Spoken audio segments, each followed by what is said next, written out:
Assalamualaikum warahmatullahi wabarakatuh. Nama saya Mutiara Ramadhani, NPM 2210207. Di sini saya akan menjelaskan materi tentang objek dan kegunaan filsafat hukum Islam. Hukum Islam mengacu pada pandangan hukum yang bersifat teologis. Artinya, hukum Islam itu diciptakan karena ia mempunyai tujuan. Tujuan dari adanya hukum Islam adalah terciptanya kedamaian di dunia dan kebahagiaan di akhirat. Jadi, hukum Islam bukan bertujuan meraih kebahagiaan yang fana dan pendek di dunia semata, tetapi juga mengarahkan kebahagiaan yang kekal di akhirat kelak.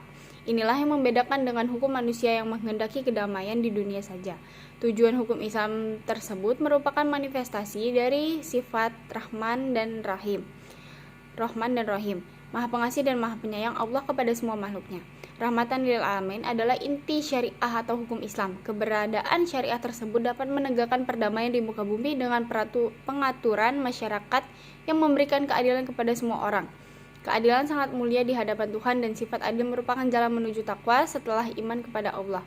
Hukum Islam dalam upaya menegakkan itu semua harus siap menghadapi kejadian-kejadian baru yang timbul karena perkembangan masyarakat dan perubahan suasana. Oleh karena itu, pengkajian filsafat hukum Islam mutlak diperlukan. Keberadaan filsafat hukum Islam akan menegakkan hukum Islam dan memberikan jawaban terhadap tantangan zaman dan merupakan hukum terbaik sepanjang zaman bagi semesta alam. Sebagaimana dikemukakan sebelumnya, setidaknya ada 5 sistem hukum yang hidup dan berkembang di dunia. Yang pertama common law, yang kedua civil law, yang ketiga custom law, yang keempat Islamic law, dan yang kelima sistem hukum sosialis komunis. Manfaat studi filsafat hukum Islam adalah yang pertama, menjelaskan kajian filsafat hukum Islam akan memberikan pengetahuan hukum Islam secara utuh kepada ahli hukum Islam. Yang kedua, filsafat hukum Islam diperlukan untuk pengkajian secara mendalam terhadap hukum Islam. Ketiga, untuk mewujudkan hukum yang berkeadilan yang senantiasa sesuai dengan kondisi zaman. Keempat, pengkajian filsafat hukum Islam memungkinkan pemahaman Islam secara menyeluruh dengan ilmu-ilmu agama lainnya. Para ahli usul fikih sebagaimana ahli filsafat hukum Islam membagi filsafat hukum Islam menjadi 2 rumusan, yaitu filsafat tasyri' dan filsafat syariah. Filsafat tasyri', filsafat yang memancarkan ahli filsafat hukum Islam menguatkannya dengan memeliharanya. Filsafat ini bertugas membicarakan hakikat dan tujuan penerapan hukum Islam. Filsafat tasyri' terbagi kepada 1.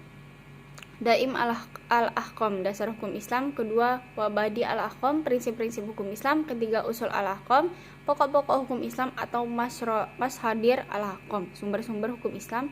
Yang keempat, Maqasid al-Ahkam, tujuan-tujuan hukum Islam.